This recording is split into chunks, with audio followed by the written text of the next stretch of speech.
দীর্ঘদিন ভারতের শিখানো বুলিতে বুলি দেয়, উনি বলেন পিয়ার খায় না মাথায় দেয়। দুঃখ আফসোস আপনাদের মাথা নষ্ট হয়ে গেছে, মাথা তো আরো নষ্ট হবে। ওনাদের একজন বড় নেতা বলেছেন, আমরা তো শরীয়তে বিশ্বাস করি না। শরীয়তে বিশ্বাস না করলে মুসলমান থাকে? আপনি এতদিন গোপন রেখেছেন আপনি ইসলাম বিরোধী, শরিয়া বিরোধী। জিয়া রহমান সাহেব আল্লাহর উপর পূর্ণ আস্থা বিশ্বাস এনেছিলেন, আওয়ামী লীগ বাতিল করেছিল, আমরা তার পক্ষে আন্দোলন করেছি। আপনার এর জন্য একটা স্টেটমেন্ট পর্যন্ত দেন নাই। আপনার ইসলামকে ক্ষমতার স্বার্থে ব্যবহার করেছেন। জুলাই ঘোষণা, জুলাই সনদ, এই দুইটার মধ্যে অনেক ফাঁক রয়েছে। এই জুলাই ঘোষণাপত্র এইটা কোনো রাজনৈতিক দলের হাতে দেয় নাই। ওনারা কে লিখে দিল? উনি রাজনৈতিক দলের নেতৃত্বে ডাকলেন, ওখানে পাঠ করে শুনাইলেন। অনেক অসংলগ্ন কথা এর মধ্যে রয়েছে। জুলাই সনদের মধ্যে এই যারা সনদ যারা রয়েছেন ঐক্যমত কমিশনের, আমি সম্পূর্ণ তাদেরকে বলেছি, আপনারা নিরপেক্ষ নন। আপনার একটা দলের দিকে তাকিয়ে আপনারা কথা বলেন।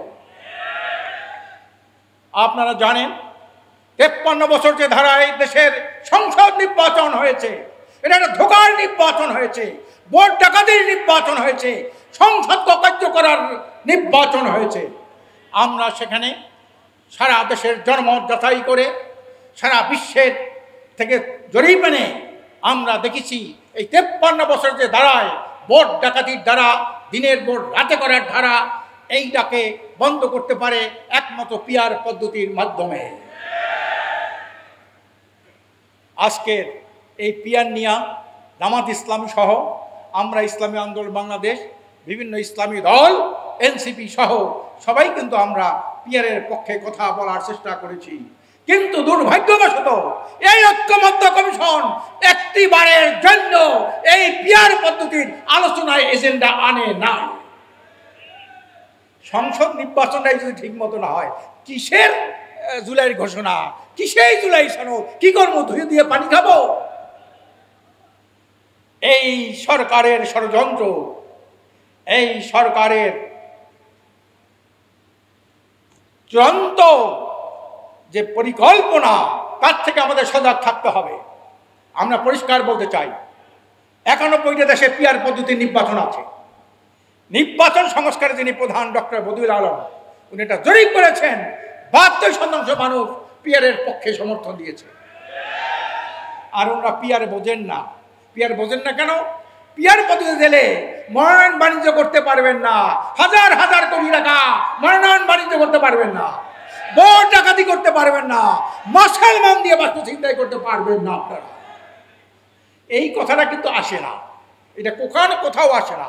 আমরা পরিষ্কার বলতে চাই, আজকের আমরা যারা এখানে একত্রিত হয়েছি, আমরা ঐক্যবদ্ধ থাকলে এই সম্মেলন যা বলবে এদেশে তাই হবে, এর ব্যতিক্রম কিছু হবে না।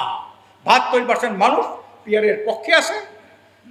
অধিকাংশ দেশ, উন্নত দেশ, তুরস্ক, ইন্দোনেশিয়া, ব্রাজিল, তারপরে হলো সাউথ আফ্রিকা থেকে শুরু করে সুইজারল্যান্ড, সুইডেন, ডেনমার্ক, নরওয়ে থেকে শুরু করে 91টা দেশে পিয়ার পদ্ধতি আছে।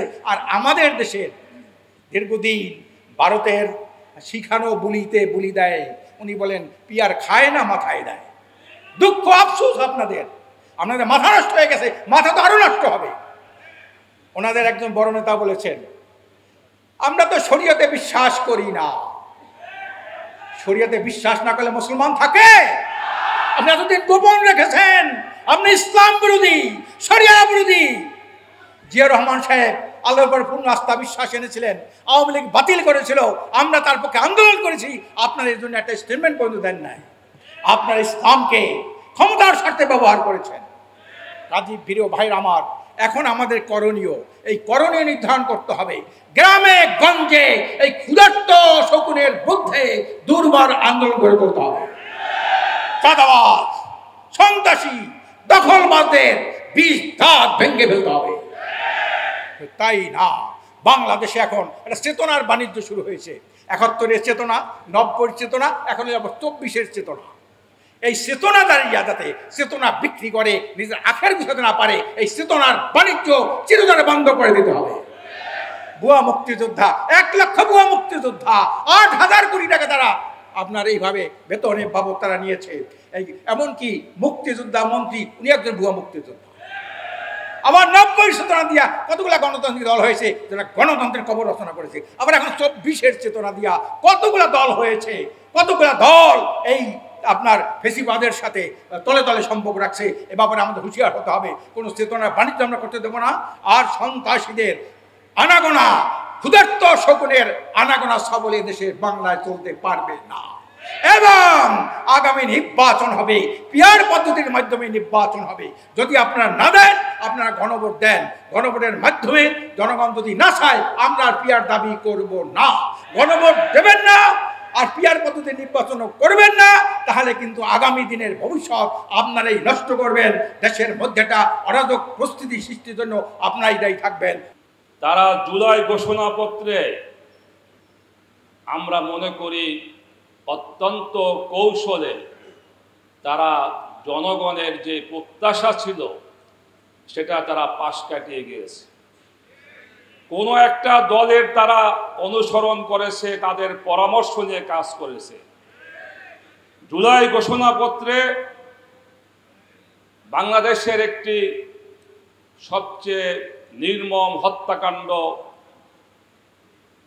বিডিআর হত্যাকাণ্ডে এবং 2013 সালে শাপলার গণহত্যাকে অত্যন্ত কৌশলে পাশ কাটিয়ে যাওয়া হয়েছে। আমরা জুলাই ঘোষণাপত্রকে অবিলম্বে সংশোধন করে জনগণের প্রত্যাশা অনুযায়ী তা আবার ঠিক করতে হবে। দ্বিতীয় বিষয় হলো জুলাই সনদ। জুলাই সনদ যদি বাস্তবায়ন না হয়, জুলাই সনদের যদি আইনে ভিত্তি দেওয়া না হয়, তাহলে 24-এর জুলাই গণ অভ্যুত্থান ছিনতাই হয়ে যাবে। পরিষ্কার কথা, আমরা অতীতেও দেখেছি 71 সালে আমরা যুদ্ধে বিজয় লাভ করেছি, কিন্তু ওই সময় আমাদের পার্শ্ববর্তী একটা দেশের চক্রান্তে আমাদের বিজয়কে ছিনতাই করে নেওয়া হয়েছে। আজকে আমরা লক্ষ্য করেছি বর্তমান এই সরকারের মাধ্যমে কোন একটি কুচক্রী মহল 24-এর জুলাই বিপ্লবের আমাদের বিজয়কে ছিনতাই করার চেষ্টা করতেছে। পরিষ্কার বলি, ডক্টর ইউনূস সাহেব, আপনি জুলাই বিপ্লবের, জুলাই শহীদদের রক্তের উপরে আজকে আপনি দেশের চিফ অ্যাডভাইজার হয়েছেন, আপনি সরকারে আছেন। জুলাই বিপ্লবের যদি বিজয়কে ছিনতাই করা হয় আর যদি আপনি তাদের সহযোগী হন, তাহলে জনগণ আপনাদেরকে ক্ষমা করবে না, করবে না, করবে না। তাই অবিলম্বে আজকের এই সেমিনার থেকে বলি, আগামী নির্বাচনের আগে জুলাই সনদের আইনি ভিত্তি প্রদান করতে হবে। আপনি ফেব্রুয়ারিতে জাতীয় নির্বাচন ডিক্লারেশন করেছেন, আমরা এতে আপত্তি করি না। তবে খুনি শেখ হাসিনার তার সাংবিধানিক কাঠামোতে আগামী নির্বাচন হলে সেই নির্বাচন প্রশ্নবিদ্ধ হবে। সেই নির্বাচনে জনগণ অংশগ্রহণ করবে না তাও সন্দেহ রয়েছে। তাই অবিলম্বে জুলাই সনদের আইনি ভিত্তি স্থাপন করে জুলাই সনদের ভিত্তিতে আগামী জাতীয় নির্বাচন অনুষ্ঠিত হতে হবে। আমি বর্তমান গভর্নমেন্টকে আবারও বলি, জনগণের আশা, জনগণের চাওয়া পাওয়া বুঝতে চেষ্টা করুন। এদেশে যে সমস্ত ক্ষমতাসীন দল জনগণের ইচ্ছার বিরুদ্ধে গিয়েছে, তারাই ইতিহাসের আস্থা করে নিক্ষিপ্ত হয়েছে, যার জ্বলন্ত প্রমাণ এই ফ্যাসিস্ট খুনি শেখ হাসিনা সরকার। আমরা চাই আপনি এমন কাজ করে যান যেন আপনার বিদায়ের সময় দেশের জনগণ ফুলের মালা দিয়ে বিদায় করে, কিন্তু আপনি কোন কুচক্রী মহলের চক্রান্তে এমন কোন কাজ করে আপনি বিদায় হবেন না যেন জনগণ আপনাকে ধিক্কার দিয়ে বিদায় করে। তাই আমি অবিলম্বে আগামী জাতীয় নির্বাচন জুলাই সনদের ভিত্তিতে হোক এই প্রত্যাশা ব্যক্ত করে আমার বক্তব্য শেষ করছি। খুদা হাফেজ। বাংলাদেশ জিন্দাবাদ।